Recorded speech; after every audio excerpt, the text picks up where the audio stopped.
She had always been the one opponent Dakota disliked the most, the fighter who lingered like a shadow in every conversation about her rise, the one person who seemed determined to belittle her shine. I remember once seeing her comment on one of my posts, boldly declaring she wanted Barbie's belt, as if the title already belonged to her. She had returned from a 6-month suspension for steroids with swagger, convinced that the world owed her something simply because she had finally stepped back into the cage. But what she found waiting for her on the other side of that layoff was not a welcome party. It was Dakota Ditcheva, sharpened, patient, and ready to deliver the kind of retribution that fighters talk about but rarely achieve. Dakota had been grinding through the PFL America tournament, leaving behind a trail of defeated contenders and earning a reputation for precision, adaptability, and devastating striking. She reached the final riding momentum and calm confidence, each fight having polished her timing and honed her instincts. On the opposite side stood Tyler Santos, once a respected UFC title challenger but now a fighter surrounded by whispers. Her jealousy toward Dakota was obvious long before fight week. She mocked Dakota relentlessly, calling her Barbie, wearing exaggerated lipstick during interviews, and painting the matchup as a battle between toughness and superficiality. But beneath the theatrics, Santos was undeniably dangerous. She was powerful, experienced, and skilled in Brazilian jiu-jitsu, with a resume that included nearly submitting Valentina Shevchenko in the UFC. Yet the shadow of her steroid suspension hung over her like a cloud, and Dakota was determined to address that history in her own way. In the days leading up to the fight, the tension between them was palpable. Interviews crackled with underlying hostility. Santos would laugh too loudly, tilt her head provocatively, and sneer at Dakota's composure, trying to rattle her.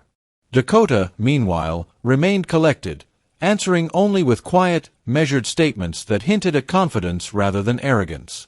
Her coaches emphasized discipline over reaction. "Let her talk," they said. "Your work in the gym speaks louder than her mouth." And Dakota had indeed spoken through every drill, every sparring session, and every fight on her path to this moment. Fight night in Riyadh wasn't just another event. The arena was electric, the crowd a mix of curious spectators, MMA loyalists, and high-profile figures from the combat sports world. The $1 million prize loomed as a powerful incentive, but Dakota seemed uninterested in the money. Her focus was on the opponent, the story, and the opportunity to close a chapter that had begun long before she stepped into this cage. She made her walk to the octagon, appearing more relaxed than ever, her movement fluid, as if the magnitude of the moment only sharpened her composure. The lights bounced off the canvas, the roar of the crowd reverberated through the walls, and the energy was palpable. When the referee invited both fighters to touch gloves, Santos extended her hand with a taunting grin, the kind that spoke of arrogance built on past accomplishments and perceived invulnerability. Dakota refused, her expression cold, her body still. She did not flinch. She did not smile. The crowd felt the tension thicken instantly, the atmosphere a charged storm waiting to break. The bell rang, and Dakota snapped into motion. She started by establishing distance, her long legs flicking out precise kicks, her jab slicing through the space between them, her footwork light and deliberate. With 11 knockout wins and a single submission on her record, Dakota's striking had always been her greatest weapon, but this version of her seemed even more refined. Every movement was calculated, every step measured to conserve energy while maintaining threat. Santos, with nearly twice the number of professional fights, tried to coax her into close range. She wanted the body lock, the wrestling, and the grappling exchanges where she felt her experience and strength could dominate. She lunged, pressured, and reached for underhooks, trying to bend the rhythm of the fight toward her preferred style. Finally, she secured a takedown, a moment that might have rattled a lesser striker. Dakota, however, popped back to her feet almost immediately, demonstrating the hours she had spent drilling escapes and scrambles. Rather than attempting to hold Santos down when she regained top position, Dakota allowed her to stand. It was a strategic decision, an acknowledgement of the fight as a test of endurance, accuracy, and punishing power rather than simply control. She wanted damage, not prolonged positional dominance. As soon as they returned to striking range, Dakota fired combinations that blended precision and intimidation. Kicks jabbed at Santos' legs and torso, her fists carved angles across Santos' guard, and her feints drew desperate reactions. Santos attempted to kick Dakota's lead leg, but Dakota pulled it back each time, replying with stiff counters that reminded her of the consequences of aggression. The turning point of the first round came when Dakota landed a thundering right hand that disrupted Santos' stance. The impact caused a visible stagger, a momentary lapse in balance, yet Santos continued to press forward, driven by pride, experience, and the faint hope that she could shift the momentum. Dakota's response was methodical, almost surgical. She cut angles, fired punches in rhythmic bursts, and threw elbows that clipped Santos' cheek and jaw. Swelling began early on Santos' face, and by the midpoint of the first round, the damage was already apparent to the audience. Every forward movement Santos attempted was met with measured aggression, every attempt at control met with counterstriking designed to punish and destabilize. Santos kept searching for the clinch. She lunged, snapped for grips, and attempted takedowns with increasing desperation, each attempt revealing the edge Dakota had developed in defensive grappling. Her wrist control, her balance, and her ability to frame and create separation, these were the hallmarks of her evolution as a fighter. Dakota broke free each time, her footwork a study in spatial awareness and anticipation. Then came a spinning elbow from the fence, executed with the grace of a dancer and the force of a weapon. Push kicks snapped Santos' head backward, and with every feint, Dakota drew a reaction, each reaction met by a counter, each counter accumulating punishment. The first round ended with Dakota unleashing a violent flurry, right hands, elbows, and a knee that folded Santos momentarily. The crowd roared, sensing that Dakota was pulling away with frightening momentum. It was a performance that blended calculated aggression with instinctual ferocity. Analysts would later describe it as one of the most commanding opening rounds in PFL America history. Round 2 only widened the gap between them. Santos attempted to establish her jab, hoping to regain some measure of rhythm, but Dakota punished her entries with devastating knees up the middle. 2 landed with horrifying force, drawing audible gasps from commentators and the crowd alike. Santos clinched again, pushing desperately for a takedown, but Dakota separated with elegance and precision, demonstrating not only physical skill but also tactical awareness. She returned immediately to her jab, peppering Santos' body with punches and drawing gasps with every precise hit. Every forward step Santos took was answered with counters that blended timing, power, and technical skill. Dakota's precision was mesmerizing, straight punches that snapped Santos' head back, leg kicks that shook her base, and elbows that cut through her guard. The Brazilian's resilience was admirable, but the punishment accumulated rapidly. Knees crashed into her ribs, hooks dug into her liver, kicks assaulted her legs, and elbows clipped her cheekbones. The picture of control and punishment Dakota painted in that round was undeniable, each blow a statement, each maneuver a lesson in efficiency and dominance. Dakota sensed the end approaching. She increased the pressure, firing wild elbows and crisp 2-punch combinations designed to overwhelm. The final sequence, a devastating liver shot followed by a knee to the solar plexus, left Santos crippled and defenseless. The referee intervened without hesitation, and Dakota secured the TKO victory, the PFL America belt, and the $1 million prize. But the moment that would linger in memory was not the stoppage itself, it was what came afterward. Standing in the center of the cage, Dakota reached into her top, pulled out lipstick, and applied it calmly. The symbolism was unmistakable. Santos had mocked her. Dakota had answered, violently, beautifully, and with poetic finality. The act became a viral moment, a visual punctuation of a story that had been building for years. Her team poured into the cage, including her mother, former kickboxing world champion Lisa Howarth. Dakota roared in triumph, embracing them each in turn, every hug a testament to shared dedication, sacrifice, and love. She had not only broken Britain's drought of female world champions, but had done so in one of the most dominant performances ever seen in the PFL. But Dakota's journey with steroid-tainted rivals was far from over. Her next major opponent was Valentina Scatizzi, an Italian athlete with the physique of a bodybuilder and the confidence of someone who believed sheer muscle could intimidate any opponent. At their first face-off, Scatizzi attempted to intimidate, stepping forward aggressively, flexing her biceps, and projecting dominance. Dakota remained unimpressed, simply pointing to the belt with a calm, unwavering expression. From the opening bell, Scatizzi rushed forward like a charging bull, hoping her aggression would overwhelm Dakota. Instead, she ran headfirst into a series of devastating knees. Dakota leaned into her Muay Thai background, securing tight clinches and delivering knees with both precision and power. Scatizzi clung desperately, attempting to drag the fight to the mat where her strength might make a difference, but Dakota's balance, leverage, and timing kept the fight in the realm where she could excel. Each time Scatizzi attempted to strike, Dakota responded with crisp counters, jabs, hooks, elbows, and body shots that methodically wore down the Italian's defenses. Swelling appeared almost immediately under Scatizzi's left eye, and Dakota targeted the body with relentless precision, each punch making her opponent gasp and struggle to breathe. Then came another clinch, a series of knees that reverberated through the arena, causing audible reactions of shock and awe from spectators.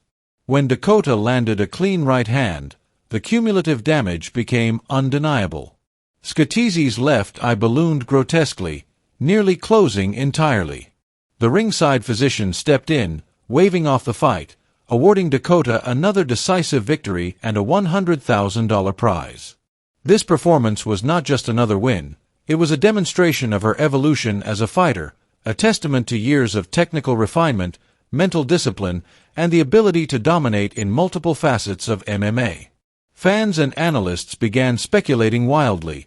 If Dakota entered the UFC, how far could she go?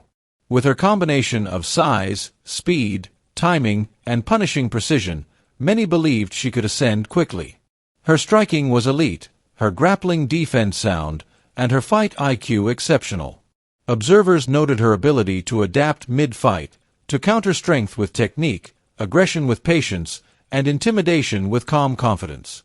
What stood out, above all, was Dakota's mastery of control. She did not simply rely on brute force or reckless aggression. Every punch, kick, elbow, and knee was placed with intention. Every movement in the cage reflected preparation, analysis, and instinct honed over thousands of hours. Fans saw not only a fighter but also an artist at work, a performer commanding the narrative of the fight while ensuring the safety and pacing of her own energy reserves. Off the cage, Dakota's life mirrored her approach inside it. She was disciplined, focused, and calculated, yet capable of warmth and humor. Her interviews showed a woman aware of the pressures around her, unafraid to confront them but unwilling to indulge in petty drama. Her social media presence was minimal but deliberate, designed to highlight her skill, philosophy, and humanity. In a sport increasingly defined by spectacle, Dakota remained an outlier, a fighter whose performance did the talking for her. The PFL America victories had cemented her status as one of the most compelling forces in women's MMA. Yet she was far from complacent. Training continued at a relentless pace. Sparring sessions were measured, with coaches emphasizing both technical precision and situational awareness. Dakota knew that every opponent would bring a unique challenge, and her preparation reflected the cumulative wisdom of a fighter dedicated not only to winning but to evolving. Her style was increasingly celebrated for its balance of art and science. Long-range striking allowed her to maintain distance while accumulating damage. Clinch work enabled her to punish aggressive opponents, turning their momentum against them. Defensive grappling prevented takedowns and neutralized potential threats on the ground. And through it all, her mental composure remained unshakable. Dakota fought not just with her body but with her mind, a combination that made her a formidable and unpredictable opponent. As speculation about her future grew, fans debated her potential UFC impact. Could she challenge reigning champions? Could she dominate in divisions stacked with experienced talent? Analysts suggested that her ability to dictate pace, punish aggression, and maintain clarity under pressure would make her a top contender in any organization. Yet, Dakota remained focused on the present, the next fight, the next challenge, and the next opportunity to define her narrative on her terms. The story of Dakota Ditcheva is as much about resilience as it is about skill. She has faced opponents with tainted histories, wrestled with personal and professional pressure, and navigated the intense spotlight of modern MMA. Through every challenge, she has emerged not only victorious but elevated, transforming every obstacle into a testament of preparation, discipline, and relentless determination. Each fight she enters and every opponent she faces is a reflection of a career built on thoughtful evolution, strategic brilliance, and unwavering commitment. In Riyadh, the spectacle of her triumphs became more than victories. They became cultural moments. Dakota did not simply win fights. She commanded narratives, challenged perceptions, and set new standards for what could be achieved in women's MMA. Her strategic use of the cage, her mastery of distance, her precision striking, and her ability to neutralize strength and aggression coalesced into performances that captivated audiences and redefined expectations. By the time she had dispatched Santos and Scatizzi, Dakota had secured not only titles and prize money but also the attention of the global MMA community. Fans debated endlessly on forums and social media about her technical skill, her timing, and the psychological edge she brought to fights. Every highlight reel, every slow-motion replay, and every analyst commentary reinforced a single truth: Dakota Ditcheva was no ordinary competitor. She was a force, a combination of intellect, athleticism, and artistry that elevated her beyond the confines of typical rivalry. The evolution was evident in every element of her fighting. From her striking, enhanced by years of Muay Thai and kickboxing mastery, to her grappling defense that allowed her to remain standing against wrestlers and submission specialists alike, Dakota demonstrated a holistic understanding of mixed martial arts. She capitalized on opportunities with efficiency, punished mistakes with precision, and maintained control over both pace and narrative. Each fight reinforced her dominance, and each opponent became a step in the larger journey of mastery and legacy building. Yet Dakota's journey is not defined solely by victories. It is defined by how she approached adversity, confrontation, and expectation. The psychological battle against Santos' mockery, the physical challenges posed by Scatizzi's aggression, and the looming uncertainty of future matches all contributed to a narrative that resonates beyond mere statistics. Dakota's story is about preparation meeting opportunity, skill meeting circumstance, and confidence meeting confrontation with unwavering poise. The anticipation surrounding her next fights only intensified. Fans and pundits speculated, could she dominate in a UFC division stacked with talent? Could she remain as dominant against elite competition? The consensus among experts was that Dakota's combination of size, speed, timing, and fight IQ made her capable of competing and winning against the best in the world. Yet she remained grounded, a professional whose priorities were clarity, preparation, and execution rather than hype. Every aspect of her preparation reinforced this. Her camp focused on refining technique, maintaining peak conditioning, and simulating opponent-specific scenarios. Her coaches emphasized the interplay between mental and physical readiness, ensuring she could adapt mid-fight without losing composure. Sparring sessions mirrored the anticipated strategies of future opponents, each round designed to build instinct, timing, and resilience. Dakota's evolution was methodical, deliberate, and relentless. The impact of her performances extended beyond the cage. She became an example for aspiring fighters, a figure demonstrating that skill, discipline, and intelligence can overcome both physical and psychological challenges. Her victories against high-profile opponents reinforced the idea that dominance is not built on aggression alone, but on strategy, preparation, and execution. Fans admired her not only for her knockout power and striking accuracy, but also for her intelligence, patience, and the elegance of her approach to combat. Dakota's rise also highlighted the broader evolution of women's MMA. Her performances exemplified the growing sophistication, technical refinement, and tactical awareness that defined the modern era of female competition. She became a benchmark against which others measured themselves, a symbol of what could be achieved through dedication, preparation, and strategic thinking. Her influence extended into gyms, training programs, and competitive circuits worldwide, inspiring a generation of athletes to elevate their game. As her legacy grew, so did her focus on mastery. Each fight became an opportunity not only to win but to refine, to learn, and to demonstrate the depth of her understanding of mixed martial arts. Dakota approached each opponent with respect and calculation, analyzing weaknesses, adapting strategies, and exploiting openings. She understood that dominance was not a single act but a continuous process, a blend of skill, intelligence, and timing that required constant refinement. The story of Dakota Ditcheva is far from finished. Her victories, her strategic brilliance, and her evolution in the cage suggest that the best is yet to come. Fans, analysts, and aspiring fighters watch her trajectory with fascination, anticipating not only the fights themselves but also the broader impact she will have on women's MMA. Her journey underscores the importance of preparation, focus, and the relentless pursuit of excellence in a sport that leaves no room for error. Her rise serves as a reminder that true mastery in combat sports is multidimensional. It combines physical prowess, technical skill, mental clarity, and strategic intelligence. Dakota embodies these qualities, crafting performances that are both captivating and instructive.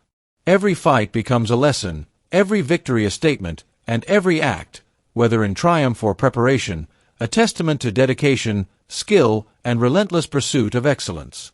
In Riyadh, in every cage she steps into, Dakota demonstrates that dominance is not built solely on aggression or raw talent. It is cultivated through preparation, honed through discipline, and executed with precision. Her journey from rising contender to world champion is marked by strategic brilliance, meticulous refinement, and an unwavering belief in her abilities. As she continues her career, every fight she engages in, every opponent she confronts, will further define her legacy, a legacy built on skill, respect, and unyielding determination. Dakota Ditcheva has emerged as a defining figure in modern women's MMA. Her performances blend artistry and violence, calculation and instinct, and dominance and elegance. Each victory, each tactical decision, and each counterstrike reinforces her place among the sport's elite. Whether she continues to build her legacy in PFL America, enters the UFC, or competes on another stage, Dakota has proven herself a fighter who transcends the ordinary. She is a force of nature, a master of her craft, and a living testament to the power of preparation, resilience, and precision in the cage.